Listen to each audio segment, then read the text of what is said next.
We have Magnus Carlsen going to the game. He's taking on MGD1's top board Arjun Erigaisi, who's having a nice chat with his teammate Nihal Sareen on board 2. It's going to be MGD1 versus WR Chess. And there you have the handshake. Magnus, the greatest player of all time, takes on the current India number 1. On Arjun's back was the word written Gandhivam. Well, that's Arjuna's bow in Mahabharata, and that's what Arjun likes to be called as. Arjun and Magnus have had their clashes in recent times. In fact, in Sigamon, they played an amazing tie break. The players are ready, and 15 minutes plus 10 seconds increment, a handshake. The focus mode is on. This, dear friends, is the neuro game of the day. Knight to f3 by Magnus. Pawn to d5, Arjun plays, and we have the symmetrical queen pawns opening. d4, d5, knight to f6, and now will Magnus play the London system with bishop f4? No, he plays pawn to c4. The queen's gambit. e6 declined, knight to c3, and bishop comes out to e7. Arjun playing the solid system here. Magnus going with his bishop to f4. The move bishop f4 becoming slightly more popular than bishop g5 these days. Castles, and now the typical move here is e3, and that's what Magnus plays.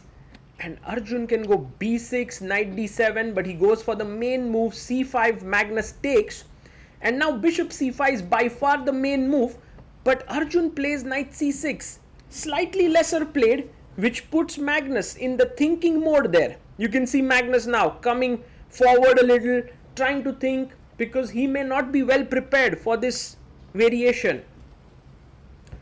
And of course, it's a normal line. I mean, cd5 looks normal, but he goes bishop e2, and now Arjun, he takes 30 seconds and takes the pawn, forcing the bishop to move again. Will Magnus do that? Will he castle here? He takes on c4.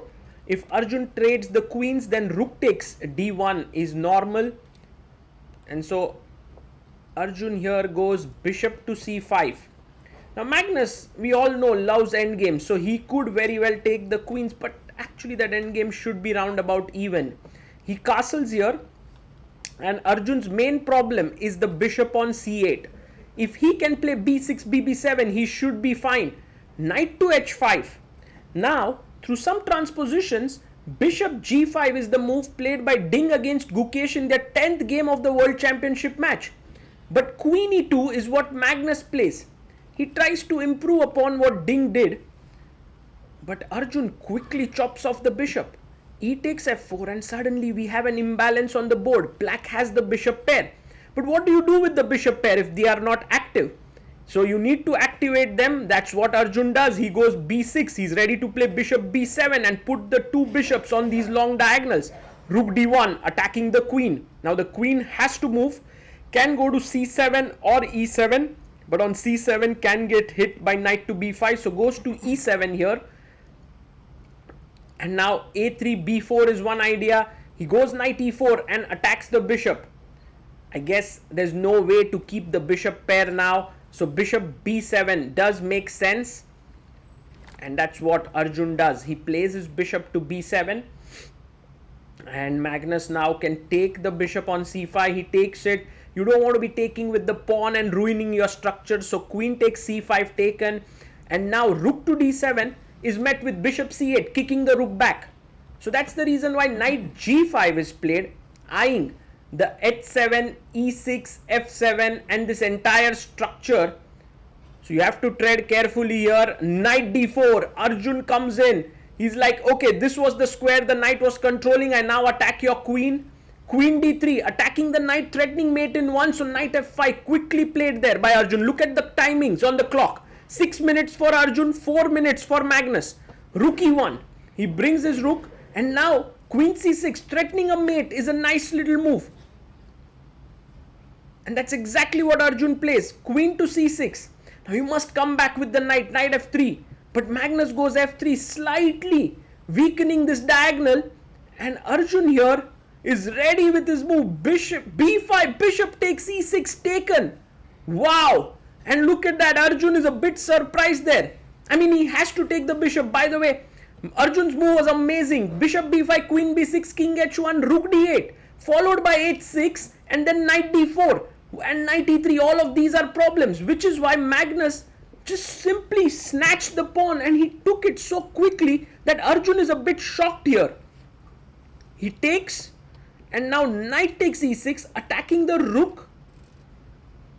And now rook can come up to f6, but you can also insert a small little check to the king on g1.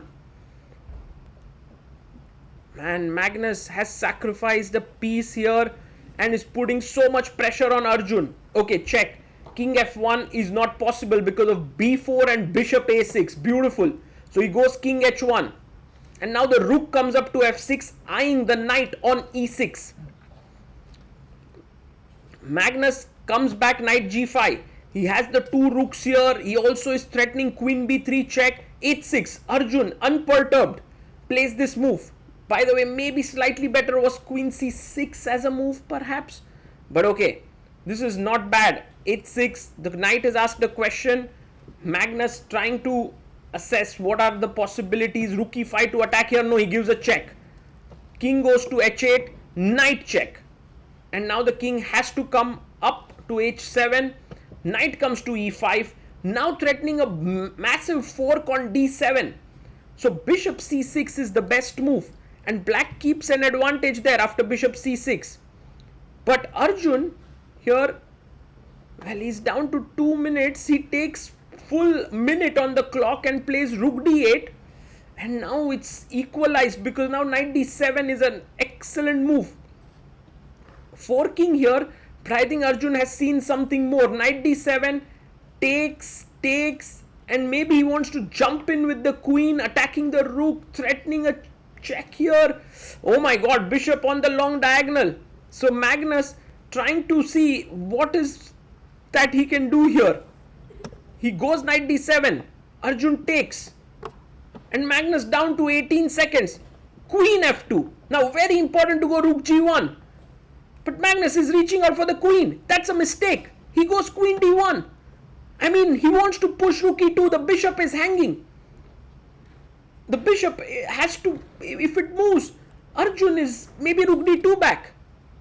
But there is an excellent move. Arjun has rook g6, threatening a mate. And I think Magnus has prepared rook e2 for it. Or rook g1, but rook g1 is too passive. Will Arjun find rook g6? He has 1 minute 24 seconds. He's thought for nearly 30 seconds here. He plays it. Rook g6 on the board. Now rook g1. Maybe the best defense. But Magnus goes rook e2. He blunders here. He blunders. Arjun can sacrifice his queen. Because pawn takes, bishop takes is almost a mate. It's an amazing queen sacrifice coming in. And Arjun takes it.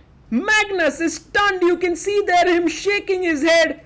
There's nothing to do here. If he takes on b7, queen b7 is piece up. He resigns. Arjun Erigaisi scores a massive win here on the top board, beating Magnus Carlsen in an absolute slugfest here. What an incredible game by Arjun. That too very tactical, full of calculation. And Arjun beats Magnus once again. That gave the team of MGD1 a very important point. In fact, that led to them winning the match because on the last board, Arjun Shah also won his game. Fabiano did beat Abhimanyu Puranik on board 3, but it was not enough because 2 wins for MGD1, and that proved how important this win was for Arjun and his team. You can see there Magnus, he's looking up, he's unhappy. Captain Srinath is enjoying this moment where Arjun has managed to beat the greatest player on the planet. We caught up with Arjun after the game to get his thoughts. Arjun, what a beautiful win against Magnus. I wanted to get your thoughts on the game. He played this QGD line where he allowed knight h5, knight f4. Were you aware of theory there? Yeah, I was briefly aware. I think some weird move that it transposed to some Ding Gukesh from World Championship, I think. Or maybe it could have if he played something else. But yeah, I was aware of this. But after Queen E2, I was on my own. And yeah, I wasn't sure if I should put the queen on e7 or c7. Maybe in hindsight, c7 was better. But yeah, I felt like I got under some pressure. But I had this nice resource with, like after my knight came to f5, I had this nice resource with queen c6, b5, queen b6, rook This d8. b5, I was just looking without engine. The calculation is not so easy. That bishop takes b5, queen b6 check, king h1. Yeah, the thing is to just get the a8 rook to d8 and like he will lose some harmony. For that I need to protect the rook on d8. So for that queen b6 is required. So instead of rook f7, g4 is also an interesting line. But here also the same thing, queen c6, f3, b5, then queen b6, rook a d8. Now like after yeah, b5, I don't know, maybe he takes or moves the bishop, queen b6, king moves or rook f2 something, queen moves and then rook a d8 and queen moves. Now like I can take and go h6. This is a much better version than going directly h6. So yeah, I think this trick is very important to dismantle his harmony. And once I got the piece, he went for the sack. You had seen it or you didn't take it Yeah, I had briefly seriously? seen it, but I didn't take it seriously. But actually, after he went for it, I saw that it's not easy because, okay, rook f6 is the most natural move, but then knight d8, queen b6, king f1, and here I was struggling to find anything. So it took me a while to understand that first queen b6 is very important because now king f1, I go b4 and bishop a6 is coming. So he had to go king h1, rook f6, knight g5. And at first I thought after h6 I'm better, but he found this nice maneuver with knight to e5. And yeah, I was very confused here and thought like with time pressure approaching, I'll try to go for his king. So I went rook d8. And yeah, the thing is like when I was calculating rook d8, I was also spending all the time on knight d7, take, queen f2, queen d1. And here I had seen that I'm doing well, but yeah, only after playing rook d8 during his think I understood that knight d7 take queen f2 rook g1 is complete mess and I didn't know what to do. I was honestly a bit scared there, but I was quite happy to see queen d1 and yeah, unless I'm missing something like from what I calculated, like after rook g6 I checked most of his logical moves and I think after all of them I'm doing well. And when he played rook e2, he instantly understood queen takes f3 is there. Had you seen it before or you saw it then? Yeah, no, of course I had to see it from before, otherwise this whole line would be working against me. And yeah, like I said, when I went for this rook d8, I was spending all the time on this queen d1 line. So queen d1, rook g6, because I was seeing queen e2, rook e2, rook d2, queen d2, rook g1, all these things. And yeah, all were running into some tactic over there because I have like 4 pieces attacking his king. And yeah, it's not so safe and hard to defend for him. Would you call this one of your best wins against Magnus?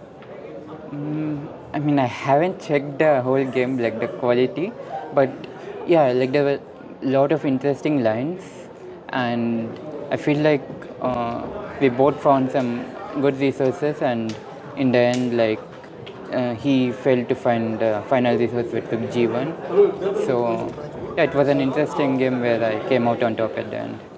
And MGD1 is, I think, looking set to repeat what they did last year. Hopefully, you will have a great last day in the Rapid. One question that everyone's been asking, and I have to ask you, is you're looking very fit. You've lost a lot of weight. Is it something, did you work a lot on your fitness?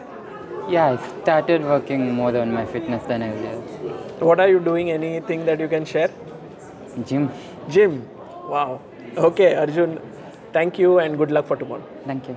Have you ever blundered a winning position because your brain just blanked out? That's called brain fog. In chess and in life, lack of attention and focus can cost you key games and key moments. Instead of reaching out for that third cup of coffee or that energy drink, which can overstimulate you or give you jitters, try NeuroGum. It's viral in the US. It has a clinically proven blend of caffeine that gives alertness and L-theanine that gives calm and stable focus without the jitters or crash. An MIT study even shows that it gets you to a high focus 21% faster. So focus better now with NeuroGum. Now available in India. Check the link in the description and in the pinned comment.